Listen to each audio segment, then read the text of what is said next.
Michelle Vanek vanished without a trace during a hike in the mountains, leaving behind a mystery that still haunts her loved ones to this day. But now her case might finally be solved by a mysterious dream experienced by a member of the search team. In this dream, Michelle delivered a message from beyond the grave. I'm your host, Robbie Davis, and this is You Should Be Scared, your #1 destination for everything unexplained and unsolved. Did Michelle suffer a tragic accident, or was there foul play involved? Suspicion has fallen on her hiking partner and a mysterious stranger seen on the mountain. This suspicion intensified when a shotgun was found discarded in a duffel bag. So, let's unravel this chilling tale that has baffled investigators for years.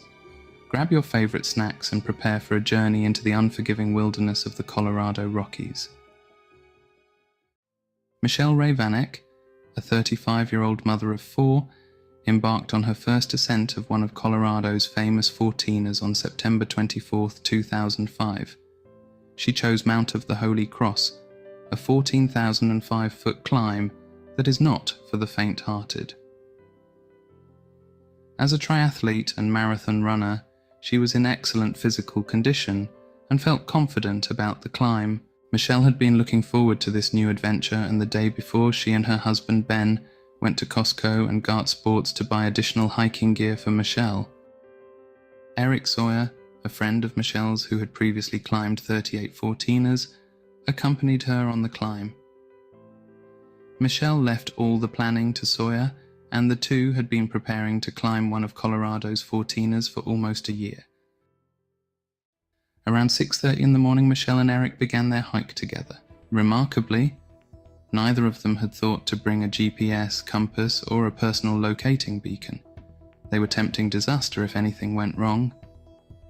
As if fate itself had decided to repay their overconfidence, things soon started to go awry. They set off from Half Moon Campground at 6:30 in the morning, intending to approach Holy Cross from the north on the Half Moon or North Ridge Trail. Michelle began to complain of a headache. This could have been a sign of acute mountain sickness. Sawyer later informed the police that Michelle was moving slowly, but without any apparent issues. At this time, the park services were replacing the sign that differentiated the more difficult Halo route from the easier North Ridge route.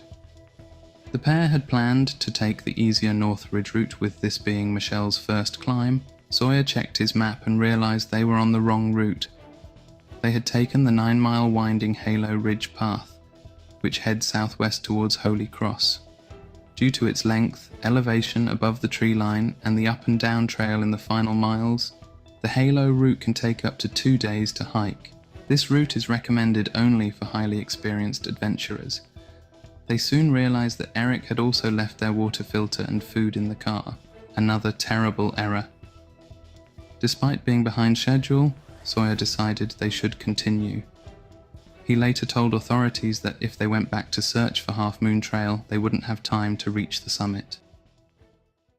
They soon found a hut and paused for 10 to 15 minutes to take cover from the wind and cold.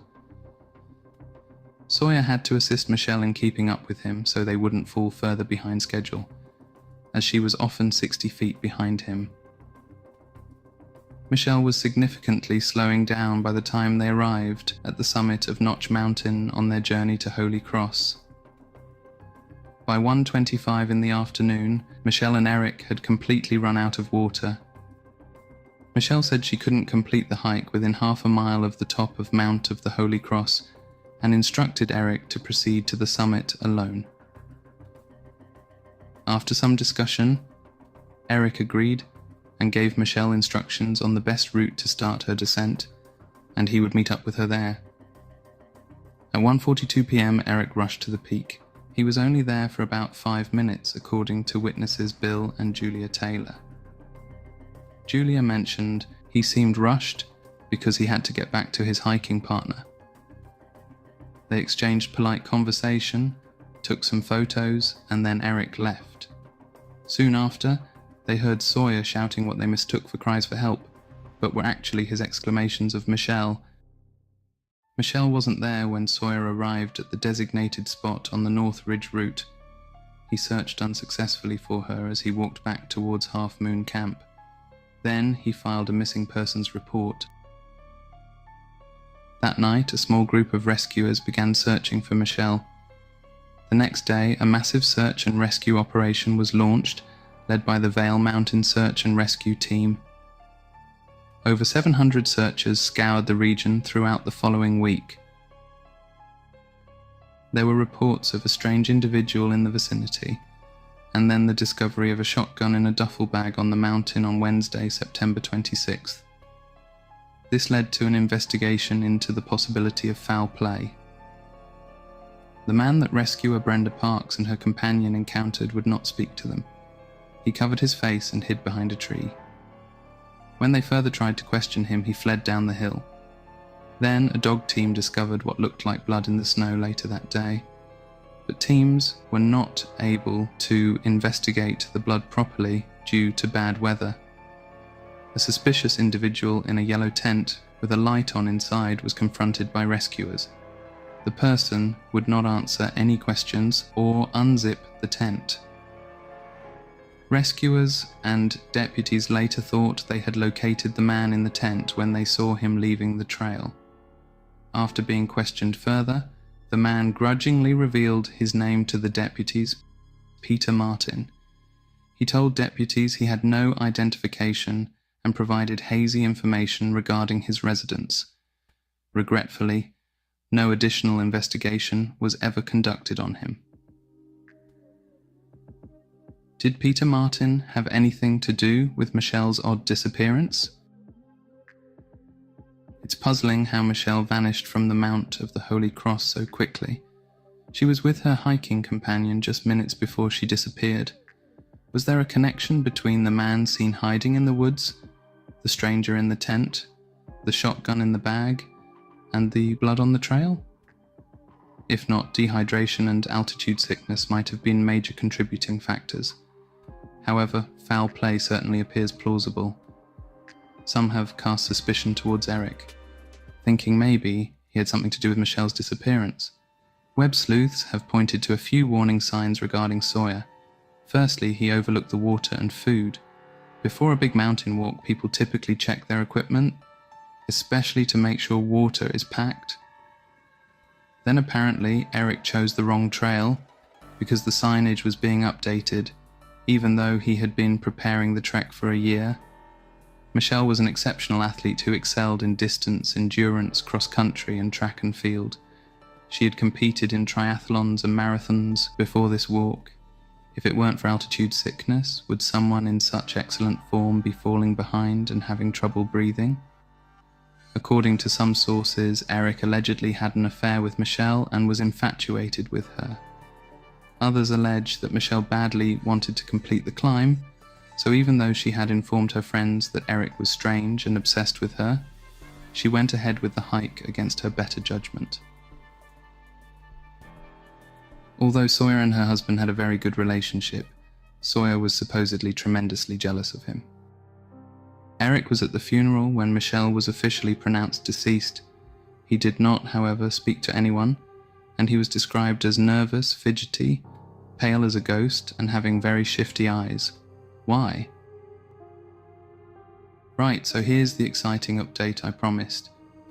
An all-female volunteer mountain rescue team from Colorado has found possible clues about missing climber Michelle Vanek, 19 years after she vanished. Previously, the only clue was a boot thought to be Vanek's found by a hiker. No additional objects or remains had been found before or since, leaving everyone stumped. Scott Beebe, head of Vale Mountain Rescue, had a dream last autumn about Michelle. He had a dream that Michelle Vanek's soul remains body didn't want to be found by a man, said the Rescue Service's Chief of Staff, Emily Brown. So, he asked me if I would lead with a new perspective in a women-led search. The group studied maps and considered what may have happened. The boot made them consider new areas, but they knew they wanted to start from the last point Michelle Vanek was seen.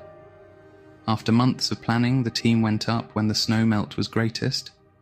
The team started where she was last seen, then split up and took their own routes down. We stood exactly where she was, and walked presumably her exact trail as a woman, from the perspective of a man, with the instructions of a man, and it led us right to her.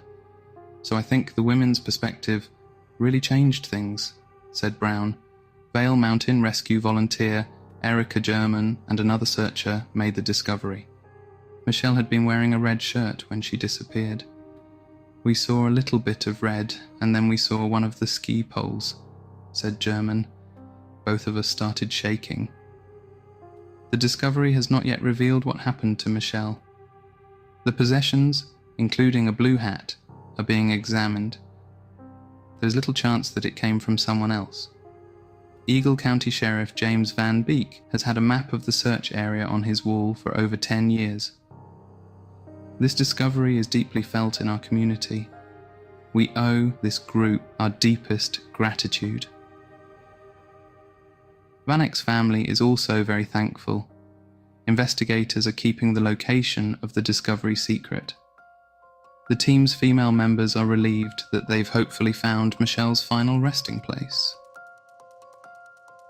The mystery deepens with every passing moment. Will they uncover Michelle's remains and finally reveal the truth? Hit like and subscribe to stay updated on this gripping case. And why not watch one of my other videos on the screen now? Stay cautious, stay curious, and stay tuned for more unexplained and unsolved mysteries. And remember, you should be scared